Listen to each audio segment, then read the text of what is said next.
Pemirsa, puluhan kepala desa di Kabupaten Bojonegoro, Jawa Timur ramai-ramai mengembalikan mobil siaga desa ke kantor Kejaksaan Negeri setempat.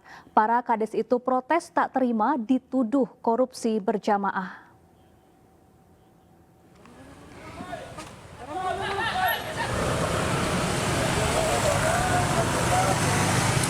Mas, yang mengarahkan sana terus. Iring-iringan puluhan mobil siaga desa dari berbagai kecamatan se-Kabupaten Bojonegoro mendatangi kantor Kejaksaan Negeri atau Kejari di Jalan Rajekwesi, Kota Bojonegoro. Kedatangan kades dan mobil siaga ini sebagai bentuk protes karena para kepala desa tak terima dituduh korupsi berjamaah. Para kades mengembalikan atau menitipkan mobil siaga ke kantor Kejari. Sementara Ketua Kejaksaan Negeri Bojonegoro, Muji Martopo, mengatakan saat ini pihaknya belum akan melakukan penyitaan mobil yang dibawa para kades tersebut. Intinya kami sampaikan yang pertama, kami dari pihak AKD keberatan dengan muatan informasi yang menjadi konsumsi publik yang beredar di media, seolah-olah hari ini 384 kades di Bojonegoro itu maling. Karena sudah viral. Kami pada saat ini masih dalam tahap melakukan pemeriksaan saksi-saksi. Jadi belum ada tersangkanya. Jadi saya minta masyarakat tetap mengedepankan asas praduga tak bersalah. Jangan menghakimi bahwa mereka seolah-olah sudah. Pemerintah memastikan pemotongan gaji karyawan untuk iuran tapera tidak akan ditunda. Pemerintah pun memastikan pengelolaan dana bersih dari korupsi.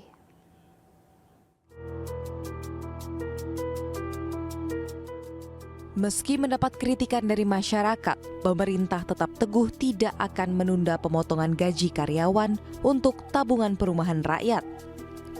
Kepala Kantor Staf Presiden Muldoko menegaskan dana tapera adalah tabungan bagi pekerja dan bisa diambil kembali jika pekerja yang bersangkutan membutuhkan untuk pembiayaan rumah. Pemerintah berjanji akan mengawasi ketat pengelolaan dana yang terkumpul dengan membentuk komite tapera.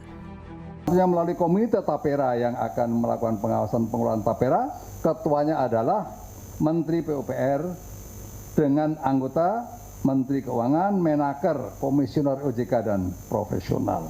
Nah, ini saya ingin sampaikan kepada teman-teman, jangan sampai terjadi seperti Asabri. Asabri waktu itu saya menjadi Panglima TNI, saya nyentuh saja nggak bisa. Nempatkan orang aja nggak bisa. Nah, nanti tapera akan berjalan untuk ASN yang 0,5% dari APBN itu setelah ada Kepmen Kementerian Keuangan. Selanjutnya untuk para pekerja yang swasta maupun mandiri itu setelah ada Kepmen dari Menaker. Ya, peraturan dari Menteri Tenaga Kerja. Kebijakan potong gaji pekerja untuk iuran tabungan perumahan rakyat mendapat kritikan dari masyarakat. Pekerja menilai pemotongan gaji sebesar 3% saat ini tidak tepat. Terlebih di saat kenaikan sejumlah tarif dasar dan situasi ekonomi yang tidak menentu. Tim Liputan iNews melaporkan. Pemirsa, Polri menangkap buronan nomor 1 di Thailand, Chow Walit Tong Duang alias Paeng Nanot di Bali. Narapidana kasus pembunuhan itu mengaku sebagai warga Aceh dan membuat KTP palsu atas nama Sulaiman. Bahasa Indonesia? Hah? Bisa? Orang Aceh kan? Orang Aceh? Orang Aceh atau orang mana? Inilah video penangkapan buronan nomor 1 di Thailand, Chow Walit Tong Duang, yang ditangkap petugas kepolisian di sebuah apartemen di Kecamatan Badung, Bali setelah 7 bulan melarikan diri. Chow Walit alias Paeng Nanode berpura-pura bisu saat diamankan petugas. Selama melarikan diri ke Indonesia, Chow Walit menggunakan KTP palsu sebagai warga Aceh dengan nama Sulaiman. Selain mengamankan Cawalid, polisi juga telah meminta keterangan 8 WNI yang memiliki keterkaitan dengan pelarian dan pemalsuan identitas Cawalid.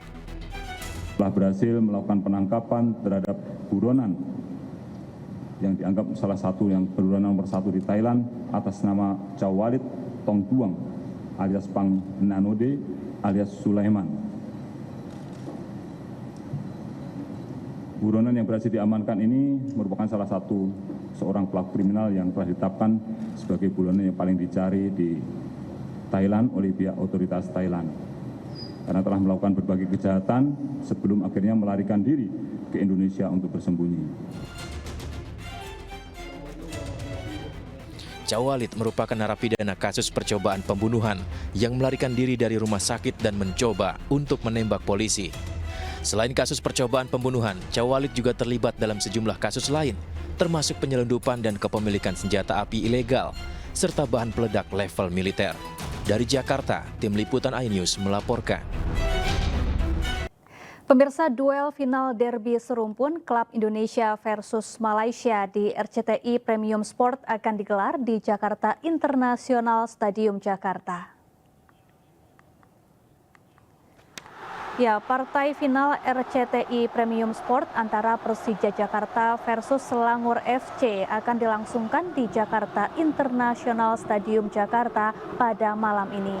Sebelumnya, Persija berhasil meraih poin dan maju ke babak final melawan PSIS Semarang dengan skor 1-0. Sebelumnya, Selangor FC juga berhasil menaklukkan Sabah FC dan melaju ke partai final dengan skor 3-2 untuk Selangor.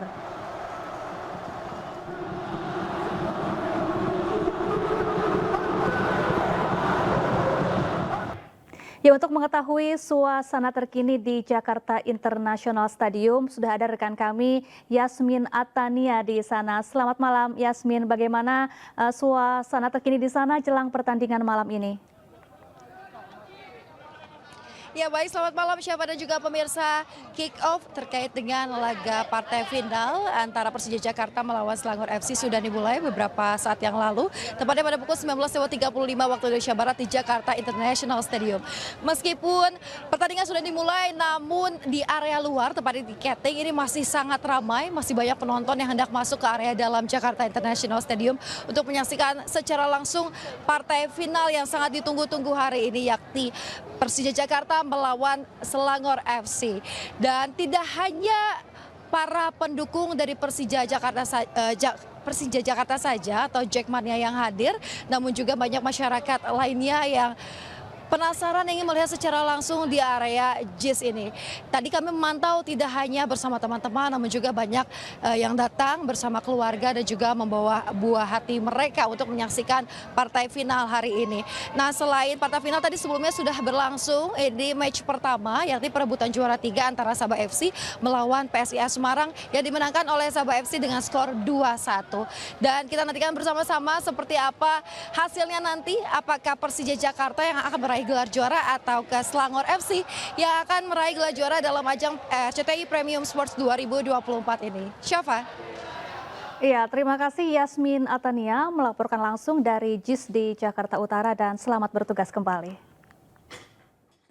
Sementara itu pemirsa, viral di media sosial insiden pengrusakan mobil milik warga yang diduga dilakukan oleh sejumlah oknum supporter di Bandung. PJ Gubernur Jawa Barat mengimbau para bobotoh tidak anarkis saat melakukan perayaan kemenangan. Kita ini orang Bandung ya, KTP Bandung, walaupun plat mobilnya B, lihat dipecahin, lihat anak saya lagi tidur. Terjebak dalam lautan konvoi bobotoh usai kemenangan Persib, korban membagikan kondisi mobilnya yang dirusak para pelaku. Elvira Listiana lewat unggahan video di akun Instagramnya memperlihatkan kaca mobilnya yang pecah akibat ulah oknum supporter. Mirisnya di dalam mobil terdapat 2 anak kecil. Gua nggak terima mobil gua dihancurin. Awalnya korban yang melintas menggunakan mobil bersama keluarga diteriaki para supporter yang marah-marah tanpa alasan yang jelas. Korban tidak menggubris, namun berikutnya para pelaku melakukan pengerusakan terhadap kaca mobil.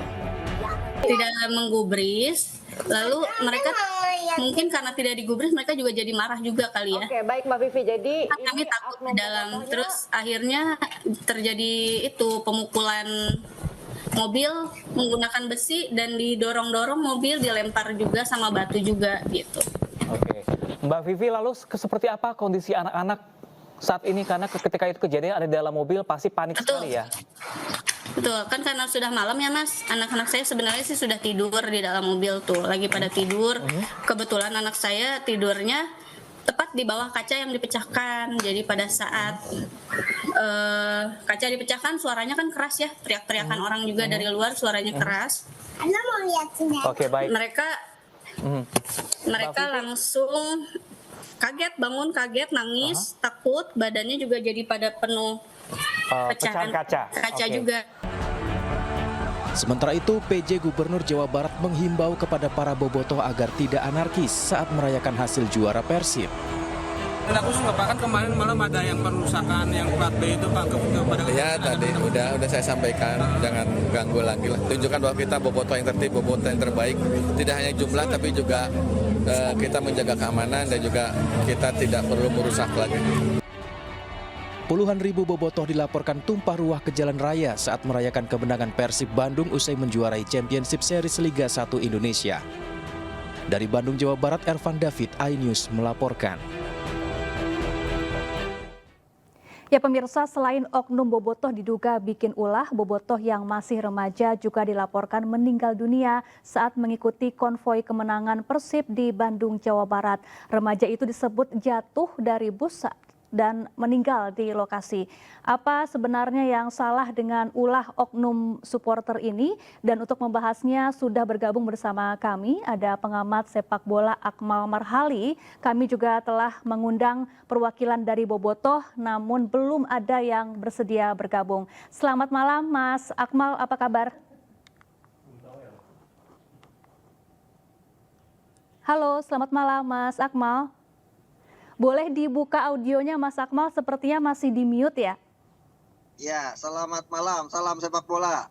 Baik, salam sepak bola. Ya Mas Akmal, tindakan supporter di Bandung ini membuat gemas masyarakat dan juga netizen begitu ya, hanya karena mobil berplat B kemudian jadi sasaran oknum supporter kemarin.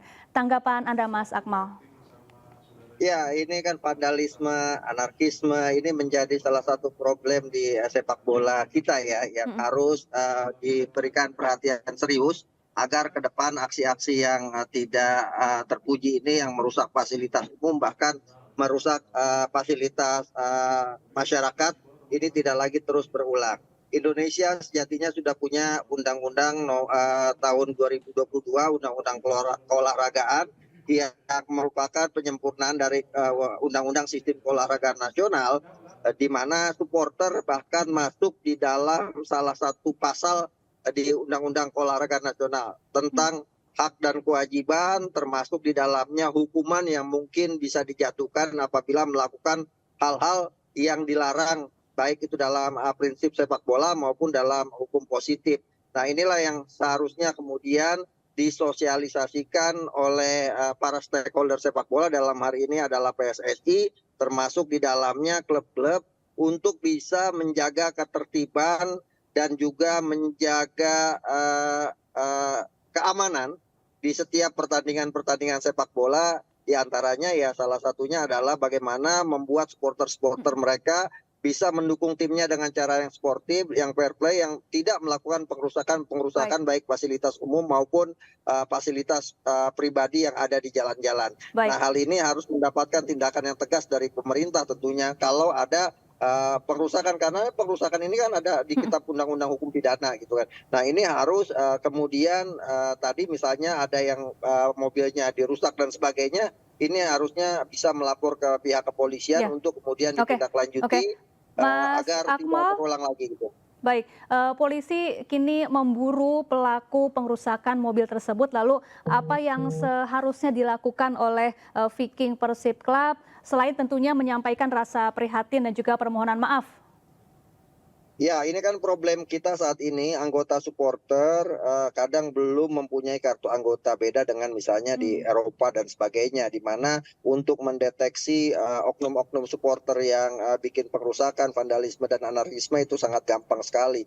Di Indonesia kan banyak supporter-supporter yang tidak terdata, sehingga kemudian klub juga tidak bisa memberikan tanggung jawab karena mereka pasti menganggap bahwa ini bukan ulah supporter mereka, bisa jadi ulah orang yang kemudian memanfaatkan situasi dan kondisi untuk meluapkan emosi mereka secara sesaat. Nah, artinya dari pelajaran kasus ini adalah sudah waktunya klub-klub kemudian membina supporter, karena undang-undang keolahragaan kita itu sudah jelas. Klub punya tanggung jawab untuk membina supporter dan supporter harus berbadan hukum. Nah, ini yang kemudian belum dijalankan oleh klub-klub sepak bola kita berdasarkan undang-undang keolahragaan. Mengapa itu bisa belum dijalankan hingga kini, Mas Akmal?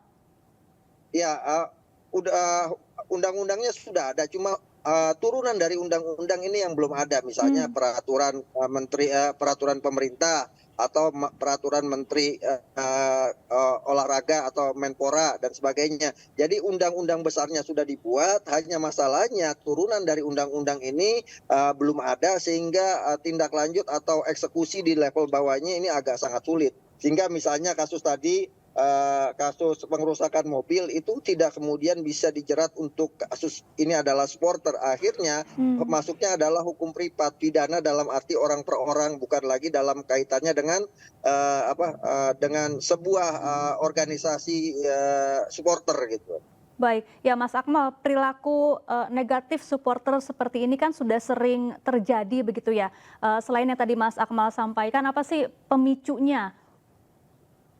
Ya, pemicu dari kasus-kasus ini banyak. Sebenarnya ini adalah pemicunya dalam kaitan pemicu sosial kultural, psikologi masyarakat kita, di mana masyarakat kita kan budaya-budaya yang dari anak-anak SMA, kenakalan remaja, tawuran, atau mereka sebenarnya punya masalah di rumah yang kemudian diluapkan di saat ada kerumunan massa. Itu kan yang terjadi saat ini, bahwa kehidupan sosial kemasyarakat kita, masalah ekonomi, masalah broken home di rumah, kemudian digunakan sepak bola sebagai tempat pelampiasan, sehingga banyak orang yang datang untuk menonton bola bukan untuk menyaksikan dan menikmati sepak bola. Mereka datang memang udah khusus untuk meluapkan emosi mereka dalam kehidupan mereka di rumahnya, ataupun ketika mereka frustasi dalam kegiatan sekolah kan, misalnya ya tawuran pelajar dan sebagainya. Ini kan sering terjadi di masyarakat yang juga belum bisa diatasi. Nah, problem-problem ini menjadi tanggung jawab pemerintah untuk membenahi sosial kultural masyarakat kita, budaya masyarakat kita. Ini kan bisa jadi juga penyebabnya salah satunya adalah perang cyber di media sosial. Media sosial kita kan udah sangat barbar sekali. Kasus Haringga misalnya, supporter yang meninggal ketika pertandingan Persib itu kan dipicu dari saling ejek di media sosial dan sebagainya. Nah, ini yang kemudian harus kita antisipasi. Bisa jadi misalnya korban tadi pengerusakan mobil adalah imbas dari keributan di media sosial, sehingga kemudian orang yang tidak tahu masalahnya jadi terkena musibah gitu. Dan ini sering terjadi di sepak bola kita. Karena itu undang-undang keolahragaan harus segera dijalankan. Oke, baik, terima kasih Mas Akmal Marhali, pengamat sepak bola. Semoga peristiwa serupa tidak akan terulang lagi dan para supporter klub sepak bola di Indonesia bisa lebih beradab, bermoral, patuh hukum dan suportif tentunya ya. Terima kasih Mas Akmal. Pemirsa, Saka Tatal buka suara terkait 3 buronan kasus pembunuhan Vina dan Eki yang dirilis Polda Jawa Barat. Saka mengaku foto Peggy Setiawan tidak ada dalam daftar buronan. Saka mengaku dirinya telah diperiksa oleh petugas kepolisian pada 11 Mei 2024 untuk memastikan terlibat atau tidaknya Saka dalam kasus pembunuhan Vina dan Eki. Saat pemeriksaan, penyidik menunjukkan foto ketiga DPO atau buronan yang sebelumnya telah dirilis oleh petugas kepolisian. Saka menjelaskan tidak ada foto Peggy Setiawan yang saat ini telah ditetapkan sebagai tersangka oleh Polda Jawa Barat.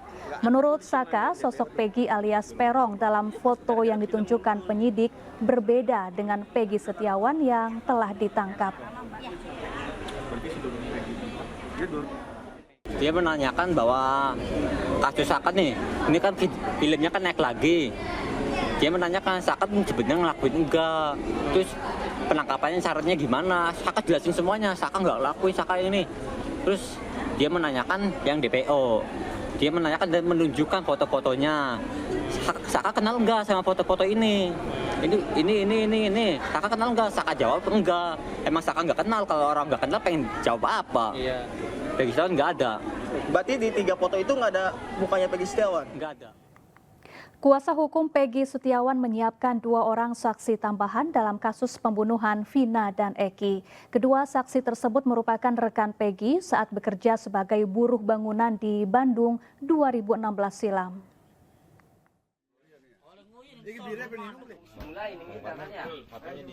Setelah pemeriksaan 3 orang saksi rekan Peggy, yaitu Suparman, Ibnu, dan Suharsono, kuasa hukum Peggy Setiawan menyiapkan 2 orang saksi tambahan. Kedua saksi yang bernama Iwan dan Yadi ini merupakan rekan kerja Peggy saat menjadi buruh bangunan di Bandung pada 2016 bertepatan dengan kejadian pembunuhan Vina dan Eki. Kemunculan 2 saksi baru ini berawal dari keterangan saksi Ibnu saat menjalani pemeriksaan di Mapolda Jawa Barat. Yadi dan Iwan ini muncul dari keterangan Ibnu. Jadi Ibnu itu memang karena bukan pelaku, tidak melakukan, sehingga dia menerangkan bahwa ia berada di Bandung pada saat kejadian. Lalu siapa saja sih yang berada di Bandung saksinya? Ibnu menjawab, ya diantaranya ini kan. Nah diantaranya Ibnu, Suparman, dan Robi, ya, siapa namanya? Parman, ya, Bondol, ya. Nah, selain itu Peggy juga menyampaikan, ya, bahwa ada 2 saksi lagi yang bersama-sama di Bandung, ya, sebagai teman kerja, yaitu Yadi dan Iwan. Hanya saja menurut Ibnu, Yadi dan Iwan itu pulang sebelum kejadian. Tapi pada intinya Yadi dan Iwan itu memang berada di Bandung, teman kerjanya Peggy Setiawan. Tim kuasa hukum Peggy akan berkoordinasi dengan penyidik di Treskrimum Polda Jawa Barat untuk melakukan pemanggilan kepada kedua saksi ini guna memperkuat alibi Peggy Setiawan. Dari Cirebon, Jawa Barat, To Iskandar, iNews melaporkan. Ya, pemirsa, usai Peggy ditetapkan sebagai tersangka, sejumlah informasi liar beredar, mulai dari dugaan salah tangkap hingga Peggy diduga dibuat jadi korban. Benarkah Peggy akan mengajukan pra-peradilan? Untuk membahasnya, sudah bergabung bersama kami ada kuasa hukum Peggy Setiawan, Mas Tony RM, dan juga pengamat hukum pidana Profesor Muzakir. Selamat malam, Mas Tony dan juga Prof. Muzakir, apa kabar? Selamat malam. Baik, alhamdulillah. Baik, saya ingin ke Mas Tony terlebih dahulu. Mas Tony, jadi kapan rencananya gugatan pra-peradilan ini akan dilayangkan?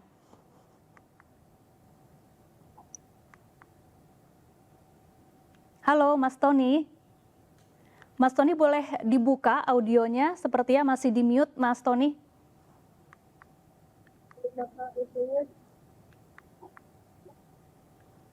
Halo, Mas Tony. Apakah sudah bisa mendengar suara saya, Mas Tony? Halo.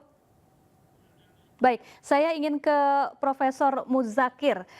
Prof, setelah melihat perkembangan kasus ini, apakah pra-peradilan ini bisa menjadi langkah yang tepat untuk membuktikan adanya dugaan salah tangkap atau justru akan sulit dilalui atau dibuktikan, Prof? Ya, saya kira begini, kaitannya dengan masalah pra-peradilan, itu pertama itu adalah haknya seseorang yang ditetapkan sebagai tersangka, atau siapapun orang yang ditetapkan sebagai tersangka dan juga diduga sebagai pelaku tindak pidana, ya. Karena dalam perkembangan hukum acara pidana sekarang dibolehkan oleh Mahkamah Konstitusi, bahkan disyaratkan oleh Mahkamah Konstitusi agar supaya dia menjadi objek uji, atau istilah bahasanya objek uji oleh lembaga pra-peradilan. Bahkan Mahkamah mengatakan jika ada seseorang sebagai tersangka, dia mengajukan pra-peradilan, maka dia wajib untuk diterima, dan jika itu ditolak, maka penolakan itu harus dipandang sebagai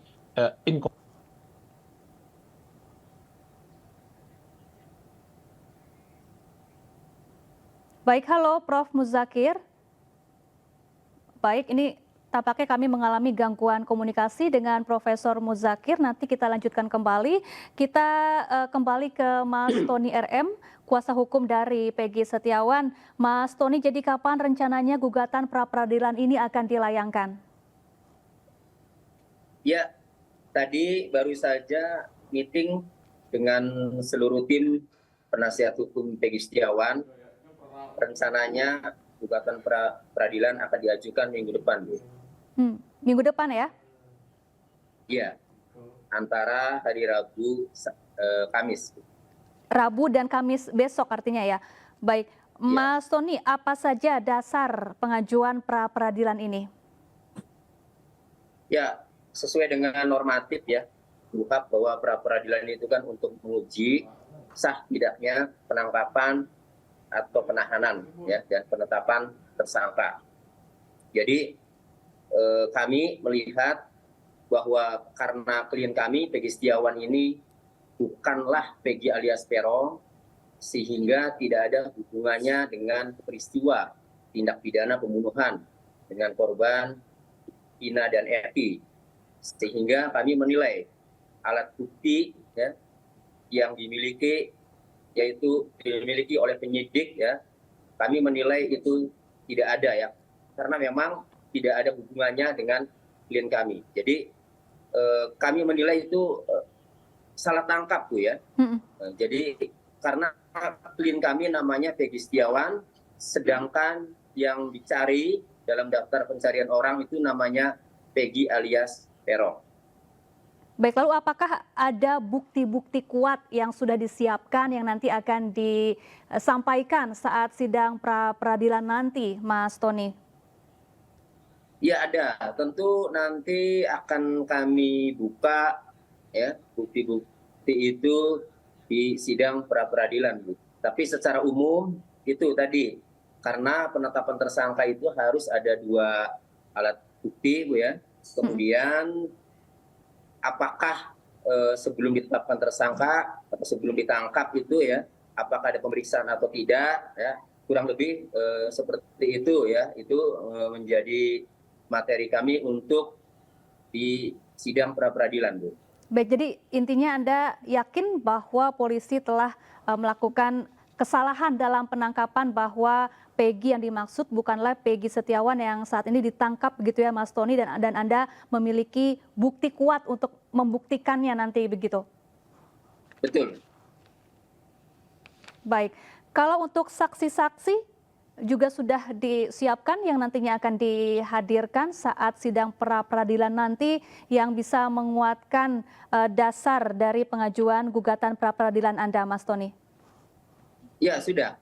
Saksi-saksi semuanya sudah siap ya untuk memberikan kesaksiannya yang pada intinya bahwa pelaku ya atas pembunuhan Vina dan Eki itu bukanlah klien kami, Peggy Setiawan.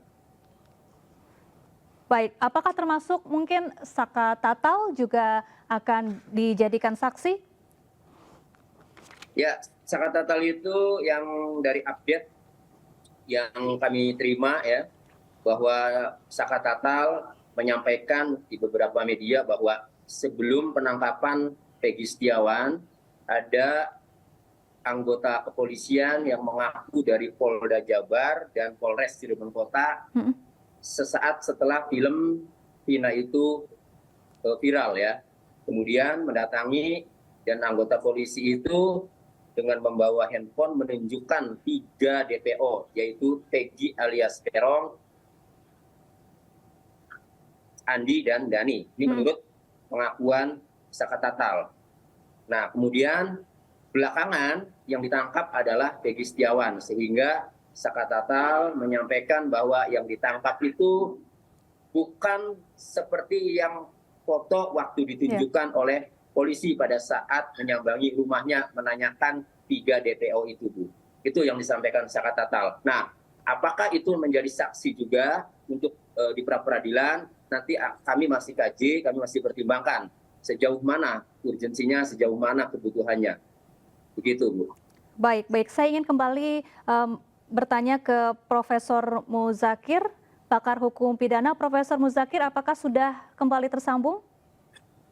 Baik, sambil menunggu kita tersambung kembali dengan Profesor Muzakir, Mas Tony, lalu kalau seandainya nanti status tersangka Peggy gugur atau jika pengadilan justru menolak peradilan ini, bagaimana langkah Anda selanjutnya? Ya, seandainya gugatan pra-peradilan kami dikabulkan sehingga penetapan tersangka, penangkapan maupun penahanan dinyatakan batal, dinyatakan cacat atau gugur, ya, maka yang selanjutnya adalah yang kami lakukan itu akan mengajukan gugatan ganti kerugian dan rehabilitasi. Baik, terima kasih Mas Tony RM, kuasa hukum Peggy Setiawan, dan tadi juga sempat ada Profesor Muzakir, pakar hukum pidana, telah bergabung bersama kami di iNewsroom. Pemirsa, puluhan calon jemaah haji ilegal asal Indonesia dipulangkan ke tanah air. Mereka ditangkap karena menggunakan visa haji palsu saat di Arab Saudi.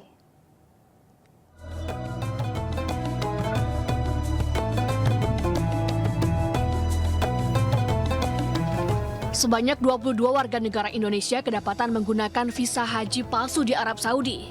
Mereka berencana melakukan ibadah haji dengan menggunakan visa ziarah.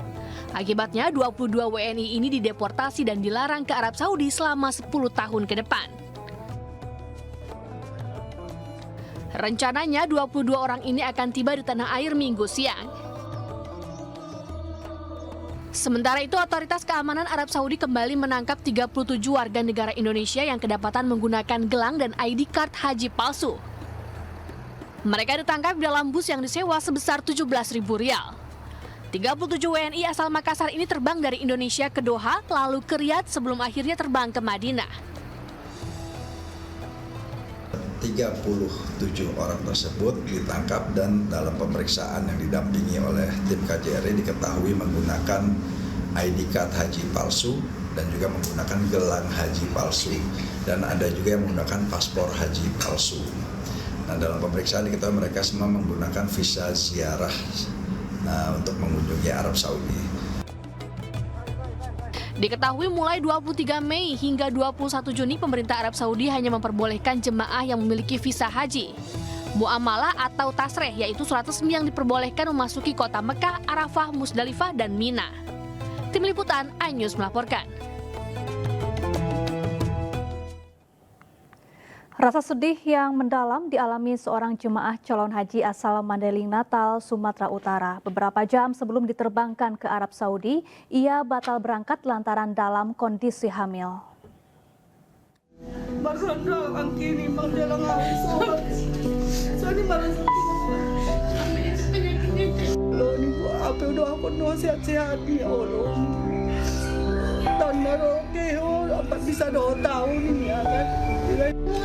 Peluk haru keluarga menyambut kedatangan kembali Siti Saleha di rumahnya di Desa Jambur Padang Matinggi, Mandailing Natal, Sumatera Utara. Tinggal sendirilah, orang itu udah pada pergi kan jam 2 malam. Siti gagal berangkat ke Tanah Suci untuk menunaikan ibadah haji setelah hasil pemeriksaan kesehatan terakhir. Di asrama haji Medan dirinya dinyatakan positif hamil 6 minggu. Yang membuat Siti bertambah sedih. Batalnya ia berhaji tahun ini membuat dirinya harus berpisah dengan sang suami yang tetap berangkat ke Tanah Suci. Ibu 4 anak ini tak membayangkan cita-citanya berhaji bersama sang suami yang telah ditunggu selama 12 tahun pupus sudah. Ya seharusnya berangkat berdua, makanya pikiran kita kacau lah gitulah. Udah 12 tahun kita nunggukan, tinggal berangkat naik pesawat udah gagal. Gara-gara ibu katanya tes kehamilan, hamil ibu kata orang itu. Siti Saleha seharusnya sudah berada di Mekah, Arab Saudi karena tergabung dalam kloter 15 embarkasi Medan yang terbang pada Rabu 29 Mei kemarin. Dari Mandailing Natal, Sumatera Utara, Ahmad Hussein Lubis, iNews melaporkan. Setelah menabung selama 11 tahun, seorang petani kangkung akhirnya bisa menunaikan ibadah haji tahun ini. Calon jemaah haji ini akan tergabung dalam kloter 20.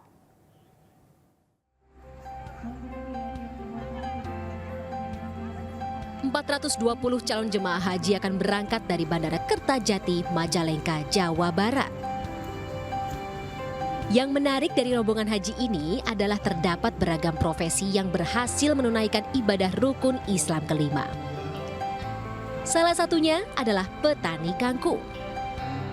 Ya, dia adalah Muhammad Ali Usman. Pria asal desa Helut, Kecamatan Kadipaten ini berhasil menabung untuk berhaji. Selama 11 tahun, dirinya mengumpulkan uang hasil berjualan kangkung dan menyisihkannya untuk berangkat ke rumah Allah. Jadi hasil daripada kangkung itu ditabung. Berapa tuh kan per hari? Ya per hari kisaran disisihkan cuma 30 sampai 50 ribu. Dari penghasilan per hari dapat berapa? Penghasilan per hari itu 400 sampai 600 ikat per hari. Selain petani kangkung, terdapat pedagang roti bakar yang berhasil berangkat haji tahun ini. Roti bakar dengan berbagai kesempatan. Jadi artinya keberangkatan yang tahun ini berangkat itu adalah keberangkatan yang melakukan pendaftaran antara kisaran tahun 2011, 2012 dan ada di awal 2013. Ratusan jemaah calon haji ini tergabung dalam kloter 20. Pelepasan jemaah calon haji pun berlangsung di halaman pendopo. Dari Majalengka, Jawa Barat, Muhammad Zeni Johadi, iNews melaporkan.